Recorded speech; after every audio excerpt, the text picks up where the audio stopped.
روز قیامت الله تعالی مردم از قبرها میخیزاند. قیامت معناش خستن، میخیزند، همه راست میزه، کسی نمیشیند و آفتاب نزدیک شده است. کسی تا دهانش تا لجامش گویا عرق او را لجام زده است، کسی تا گلویش، کسی تا نافش، کسی تا زانوش به قدر گناهش به عرقش غرق شده است. بعضی انسان ها به عرقشان غرق میشه.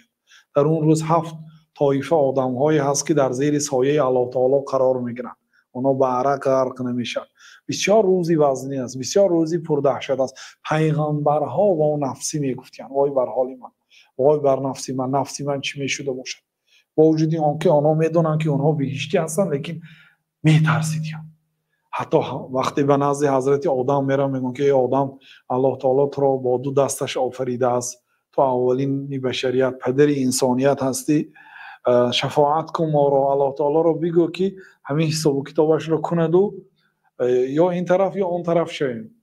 یعنی همون از همه وزنینیش عرصات روز قیامت است.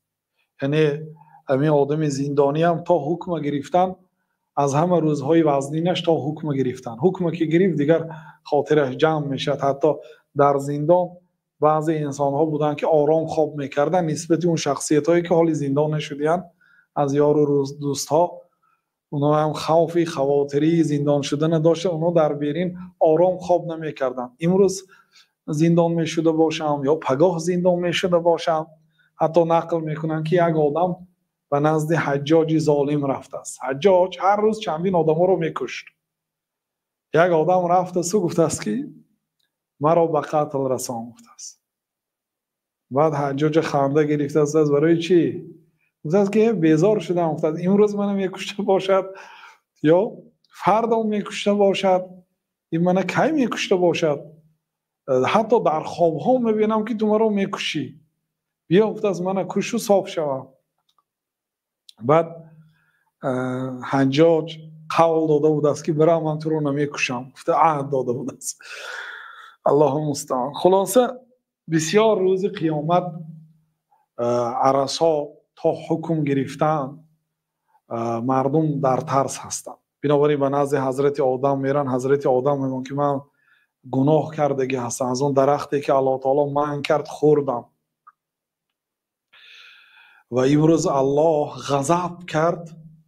یک غضبی کرد که تا امروز غضب نکرده بود، بعد امروز هم این خیلی غضب نمیکنم. من میترسم. نفسی نفسی، وای بر حال نفسی من، نفسی خودم چی میشده باشد. روید به نزد نوح روید، او اولین رسول هست. وقتی که به نزد حضرت نوح میبینم میگم که الله تعالی امروز یک غضبی کرده است که تا امروز این خیلی غضب نکرده است و بعد امروز هم این خیلی غضب نمیکنه. من اون دعایی که الله تعالی برای من داده بود که دعا کنم قبول میشد، من اون دعا که دی خلق خودم دعایی بد کردم، اونا همه غرق شدن کافرها. من میترسم امروز از این کار. شما به نزد ابراهیم روید، خلیل الله هست، دوستی نزدیک الله هست. به نزد ابراهیم خلیل الله روید. مردم به نزد ابراهیم میره. حضرت ابراهیم هم همون گپا رو تکرار میکنن، میگم من 3 مرتبه دروغ گفته بودم. به نزد موسی روید و کلیم الله هست، الله تعالی با او گپ زدگی هست. به نزد موسی میرن. موسی میگن که من آدم کشته بودم، اونم در زمان علی پیغمبر نبودن، اونم ناخواست بود. یک موش زدن که مرد، قصدن نبود. یعنی میترسیدن به یک گناهی کوچک. او گناهی مثلا قصدن نبود، اون گناهی سهوا بود. گفتن من این گناه کردگی هم میترسم، به نزد عیسی رویتون. حضرت عیسی هم میگفتن که مرا مردم پسری الله گفته، با الله تعالی شریک آورد، به نزد محمد صلی الله علیه و سلم روید. خلاصه وقتی که مردم به نزد حضرت محمد صلی الله علیه و سلم میبینن، میگن که انا لها، من سزاوار این هستم، من سزاوار این هستم گفته، به نزد الله تعالی میروند، سجده میکنن. با بهترین حمد و ستایش ها الله تعالی را حمد و ستایش میگم که امروز نمیتونم گفتم. همون حمد و ستایش حالی گفته نمیتونم، همون روز برایم کشاده میشد، فتح میشد، اون روز گفته میتونم. بعد گفته میشد که ارفع رأسک سل تعطى اشفع تشفع، سرت را بردار پرس داده میشوی، شفاعت کن شفاعتت قبول میشد. بعد پیامبر صلی الله علیه و آله شفاعت میکنن که الله تعالی حساب کتاب کنه، چون که 500 سال مردم راست میستن. این راست ایستادن مشکل است. لباس ندارد، پای افضل ندارد، ختن ناکرد.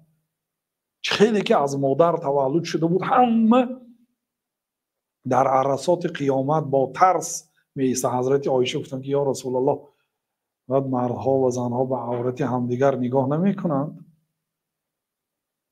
پیامبر صلی الله علیه و آله که الامر اشد من ذلک، ترس و وهم و وحشت امروز از این بالاتر است. یعنی به چشم انسان دیگه هیچ نمیفراید، چشمش فقط ترس و عذاب خودش میبیند. بسیار حالتی دهشت است.